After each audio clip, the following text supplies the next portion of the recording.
non-verbal reasoning.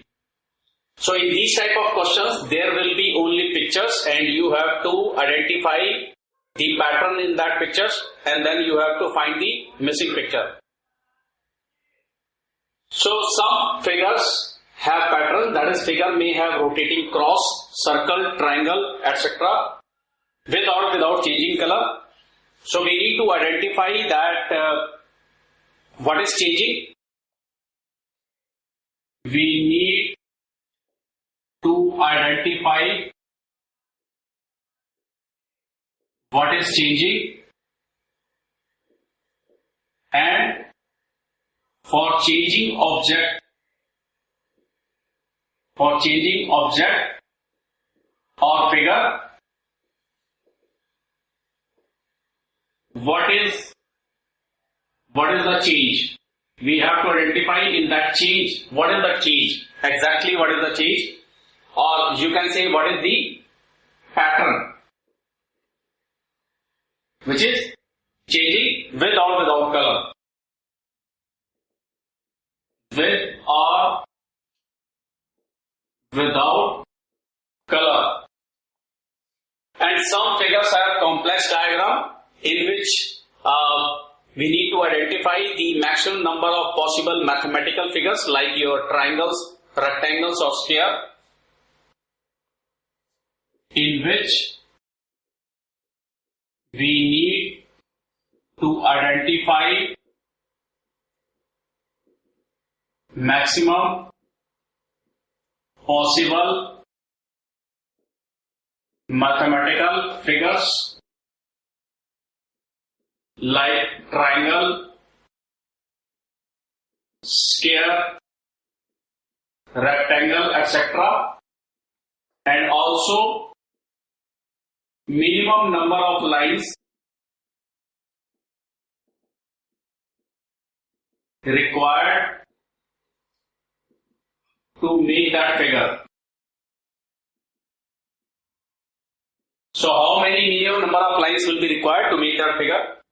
So to solve type 2 questions, it is better to have a color pencil so you can color the lines which you have identified and you can identify then you can distinguish the unidentified lines.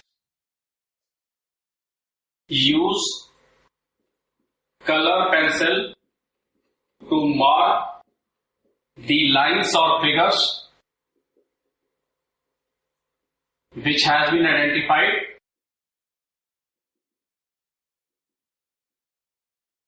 and distinguish easily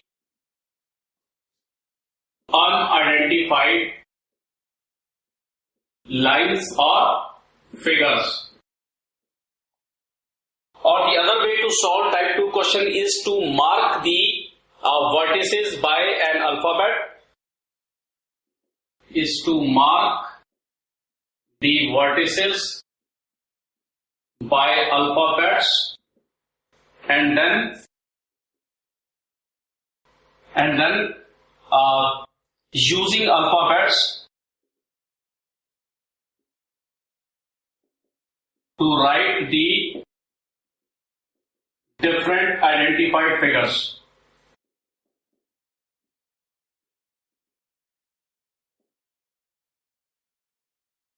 Okay, so these are two ways to solve it. So we will see how to use this. Let's see the questions. There is some relationship between diagram A and B. The same relationship persists between C and D. So we have to identify which is the best possible combination for C and D. Question number 1. Find the right diagram for D from the alternatives. So here in A and B, you can see there are two circles in the cross. These circles are blank, and then we have in the middle of this a dark circle. Here we have two dark circles in the end, so then we must be having in the same combination a circle which is blank. So this is the fourth number. So that is answer is B. Question number 2. Again find the right diagram for D from the alternative. So here you can see there is a triangle. This is a half filled. Now we have a full filled triangle. Now there is a circle. This is the division of the circle, and this is also division of the triangle. Here this is not colored. Then the other figure should be definitely a circle. Same figure has to match. Triangle, triangle, circle, circle. Now it's full colored, it is blank. So it has to be full colored. So option is number 2, that is B. Now question number 3, find the right diagram for D from the alternative. Now here there is an arrow pointing towards here. Now this is pointing towards here. If we see, so if this is the position, then this is a 90 degree and this is the position. It means that this is 90 plus 45 degree. So similarly, if this is the position, then 90 is this and 45 is this. So this should be the new position, that is this position. So that is answer 3, because it is rotating on the clockwise direction. Okay, so this is going clockwise direction and then it is reached to 90 degree and then further 45 degree. And if it reach to 90 degree, it will come like this, and further 45 degree, it means it will reach like this. So this is the correct figure. So your answer is 3 number, that is C. Let's see some more questions in the next chapter.